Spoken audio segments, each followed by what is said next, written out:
Hey there, Steen. So basically what you're doing is you're creating a new assembly out of individual parts and then bringing them together into a master assembly, I guess. So if we just go through here real quick and create a couple of, dummy parts. Let's go from the origin at 2 and 5. Finish our sketch and extrude by 1. Okay, so then we can save this part and then create another one. So I think this is what you were doing before, is you just had a bunch of individual parts that you were creating. Now let's just make this one a circle. And it's 2. And extrude that by 1.5. Save that and make this one magenta. Sure. Let's make this one blue. And do one more for good measure.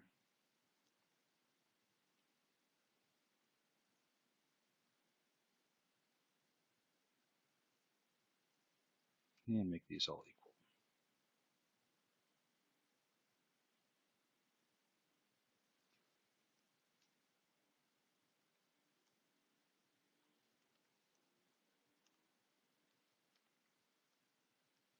Okay, and let's make this one yellow. So if you create a new assembly, you place all your parts. So now we have our parts. So on our first part, we can go up to here, say ground and root. So now this is at the origin and it's grounded. So then you can then constrain these parts to it however you'd like.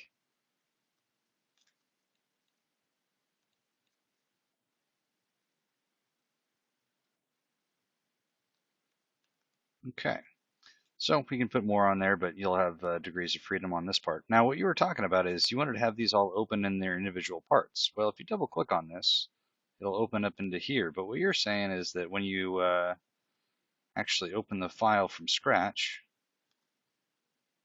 get these closed out real quick. So you open it from here, and then the parts, you can't edit them because now you're in the part level. So then you would have to either right click on the part and say open, and then it opens it up in a new window. And then you go back to this one, you right click on it, say open, it opens up in a new window. So that's pretty much what you're wanting to do, is open up all of these down the line.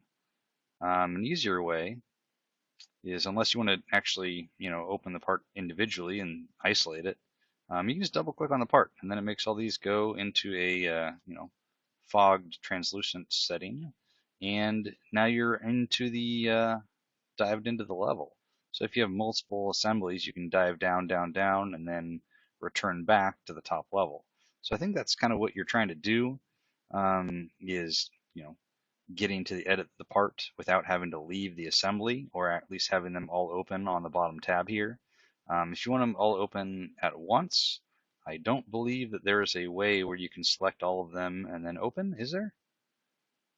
Let's see. You can. So if you are in the assembly, you can select them all and then right click and say open, and then it'll open them all in their individual tabs. But that's pretty much unnecessary unless you really need to do that. It'll probably cause you more problems than anything. Really, what you would do is just double click on the part, and then actually you can go over here, right click and say edit, and that'll edit it in place, and then you can return. Otherwise, you can double click on the part, or you can right click on the part and then say open, and it'll open it up in a new tab. So just kind of depends on what you're trying to do, but the easiest way is to dive down into it and then go from there. But other than that, if you have any other questions, let us know.